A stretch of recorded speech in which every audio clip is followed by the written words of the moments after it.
करायला गेले एक आणि झालं भलतंच. तर ते काय ते मी पुढं तुम्हाला सांगतेच. तर हे कानातले घालत होते खूप दिवसाच्या नंतर. कानात घालता घालतात त्याची गेली दांडी तुटून. मग काय ते दिलं ठेवून आणि घेतला रॅक आवरायला. हे रॅक याच्यामुळं आवरायला आणि हे घर त्या दिवशीच मी आवरलं होतं 2 दिवसाखालीच आणि ते जशास तसा खूप सारा पसारा पडून बसलेला आहे. आणि मग नंतर आवरायला घेतलं आणि कियाला सापडल्या लेकच्या आणि तिला ते खायच्या होत्या. मग खाल्ल्यात. त्या 2 याच्यामध्ये कोंब आले होते तर ते कोंब लावले आणि हे आधीचे बघा असे झाडं छान निघालेत.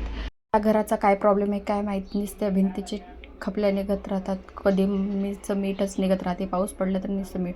कितीही आवरून ठेवलं तरी नुसता घरात गर्दा होतच राहते. नुसती धूळ कचरा आणि त्या भिंतीचे जे खवले आहेत ते निघत राहतात. हे पूर्ण गॅसवटा वगैरे पूर्ण भांडे वगैरे काढले, सर्व घासून घेतले आणि हे बघा खिडकीला रॅकमध्ये सगळीकडून त्या भिंतीचं जे सिमेंट आहे ते सगळे खपल्या निघत आहेत. सारखं आवरत राहिलं तरी ही धुरडा आणि गर्दा कुठून येते काय माहीत. आणि असा गर्दा आवरण्यातच पूर्ण दिवस संपून जाते. त्यासोबत माझ्या कियाला घेऊन करायचं म्हणलं तर जास्तच वेळ. पूर्ण किचन वगैरे आज डीप क्लिनिंगच करून टाकली. कारण का सारखं सारखं होत नाही. हे खूप चिकट असं झालं होतं. खाली गॅस तर घासते पण वरचं हे काय मला जास्त दररोज नेहमी घासता येत नाही.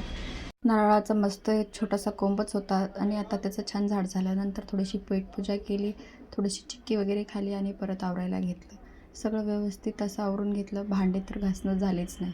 कंटाळा आला पूर्ण हे घासून आवरून रॅक वगैरे साफ करून त्याच्यातला पूर्ण पसारा व्यवस्थित असा लावून पूर्ण भांडे वगैरे पुसून वगैरे घेतले आणि जिथल्या तिथं हे सामान लावलं. आणि पसारा गर्दा आणि आवरावर ही एकाच गोष्टीमुळं झाली, ती म्हणजे ते मला माझ्या दिविजाचं लसीकरण कार्ड कुठं ठेवलं हे सापडत नव्हतं आणि मला आठवत पण नव्हतं की अभ्यास दे मम्मी म्हणून तिच्यापासून लपून ठेवण्याच्या नादामध्ये मी कुठं ठेवलं हे मलाच माहीत नाही. आणि हा एवढा गर्दा त्यानिमित्तानं निघाला. नंतर मग थोडंसं सगळं आवरणं झाल्याच्या नंतर फ्रेश वगैरे झाले आणि आता म्हणलं बस झालं, आता थोडासा आराम करायचा. मग केली थोडीशी पेटपूजा. तोपर्यंत चॅनलला लाईक, शेअर आणि सबस्क्राईब करा. Thank you for watching.